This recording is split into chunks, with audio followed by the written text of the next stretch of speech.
Silahkan duduk. Bu Bapak, saudara-saudari yang dikasihi Tuhan, saya pernah menjadi pendamping mahasiswa ketika saya frater di Jogja.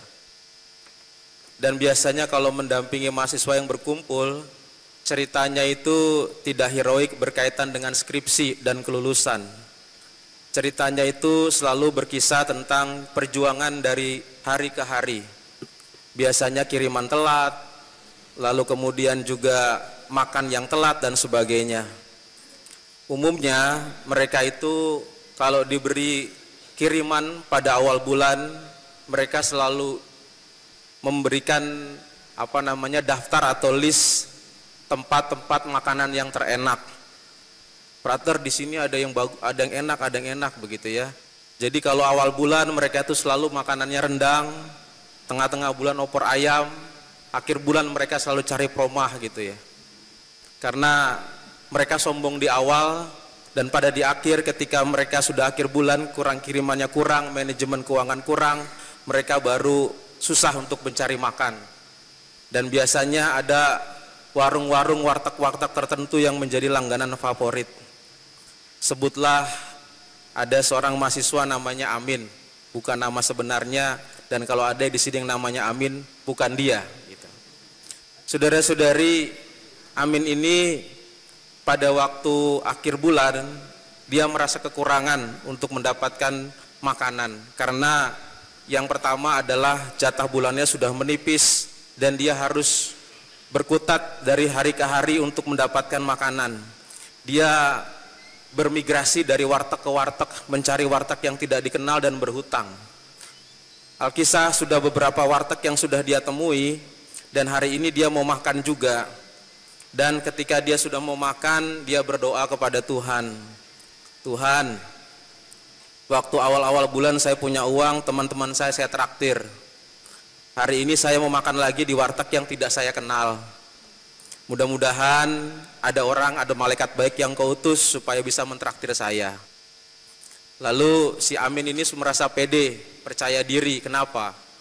Karena dia sudah berdoa dan doanya itu memojokkan Tuhan. Kenapa? Karena dia memberikan alasan kenapa doanya harus diterima. Karena dia sudah berbuat baik, supaya dia juga diganjar dapat kebaikan juga. Karena dia sudah traktir temannya pada waktu dia awal bulan, mudah-mudahan ada orang baik traktir dia ketika dia makan di warteg.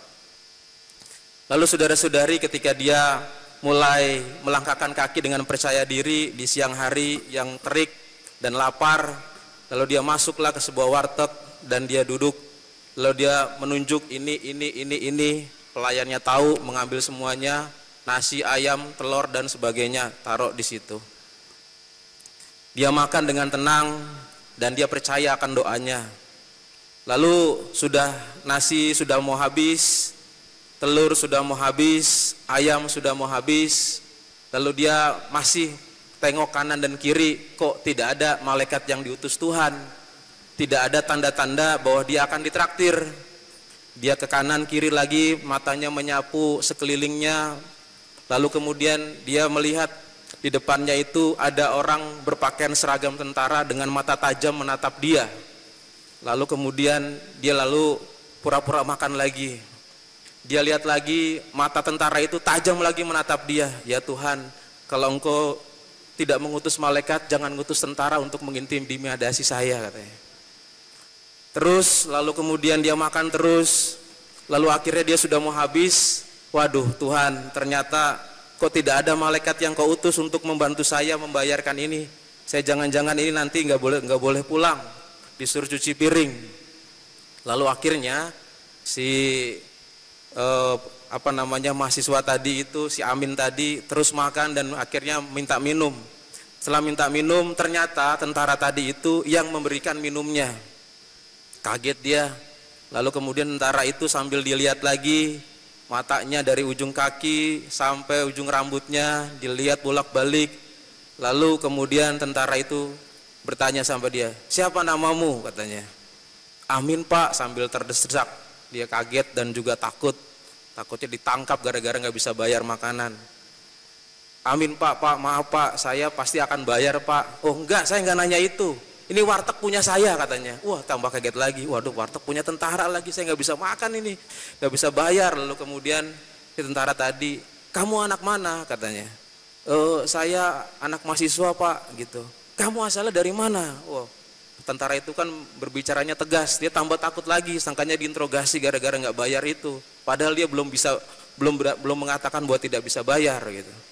Lalu pas ditanya kemudian, lalu sang tentara itu melihat, saya kenal ibu kamu katanya. Wah kaget dia. Kamu dari Bekasi kan katanya. Ya. Bukan saya saudara, saya frater. Ya. Kamu dari Bekasi kan. Kamu ingat nggak ya? Kamu waktu itu bersama dengan ibu kamu adalah guru. Guru itu adalah guru saya, ibu kamu itu. Gara-gara ibu kamu saya jadi tentara ini. Ya. Nah sekarang sebagai balasannya, kamu makan sepuasnya nih opor ayam makan, brak gitu kan. Wah lo santap, dia senang sekali gitu ya. Tapi besok jangan kesini lagi ya katanya. Namanya juga Alkisah saudara-saudari, ceritanya bisa berakhir kapan saja, terserah saya yang mengakhiri. Jadi kalau kita dengarkan kisah tadi, saudara-saudari pasti akan menyimpulkan bahwa orang baik selalu diganjar Tuhan. Betul begitu? Ya, salah jawabannya. Tidak begitu cerita yang saya maksud. Saudara bukan begitu ya, itu gampang sekali ditebak kalau seperti itu. Tetapi yang mau saya ceritakan adalah bagaimana orang ini berdoa kepada Tuhan. Tuhan, saya sudah berbuat baik loh, ganjar saya. Seolah-olah Tuhan itu dipojokkan dengan doanya dia supaya Tuhan terpojok dan mau memberikan sesuatu yang baik padanya. Tapi ingat nggak saudara-saudari bahwa itu terjadi bukan karena kebaikan orang itu.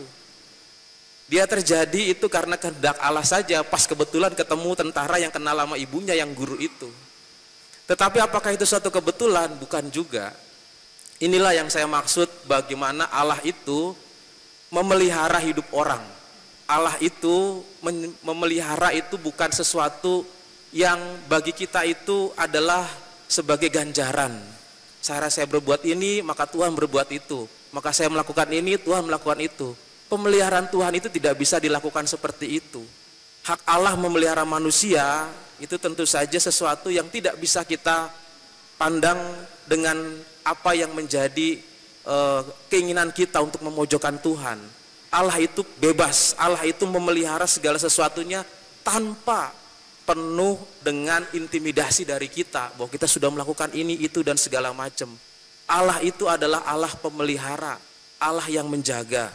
Maka kalau kita dengar dalam bacaan Injil Yohanes tadi, Yesus menengadah ke langit dan berkata, "Ya Bapa yang kudus, peliharalah mereka dalam namamu, yaitu namamu yang telah Engkau berikan kepadaku." Kata-kata "Ya Bapa, peliharalah." Nah ini kata-kata ini selalu diucapkan dalam doa yang disampaikan Yesus kepada Bapaknya. Dan belum hanya satu diperdengarkan, Yesus mengatakan lagi peliharalah lagi, ditekankan 2 kali. Bapa, peliharalah mereka. Jadi saudara-saudari, sebelum kita berdoa untuk minta tolong sama Tuhan, Yesus sendiri sudah membicarakan kita untuk dipelihara gitu loh.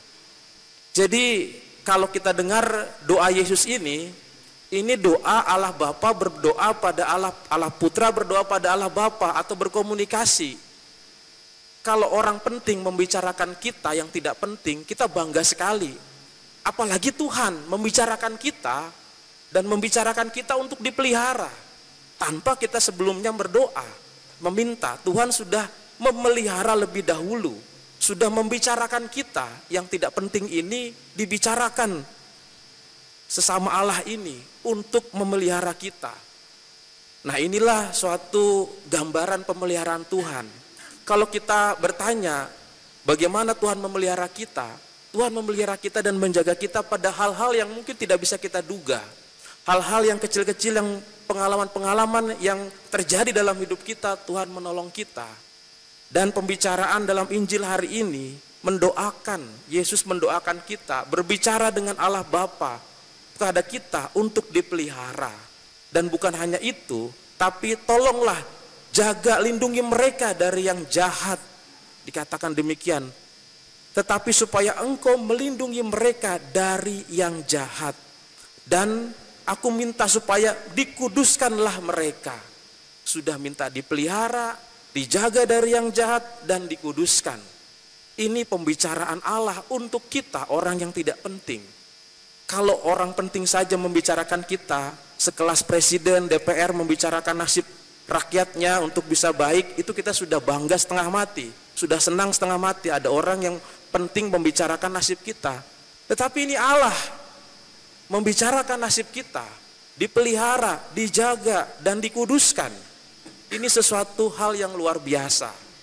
Maka kita tidak berani untuk bisa mengajukan, bahkan memojokkan Tuhan dengan perbuatan baik kita. Karena Allah pada dasarnya sudah baik dan memelihara kita.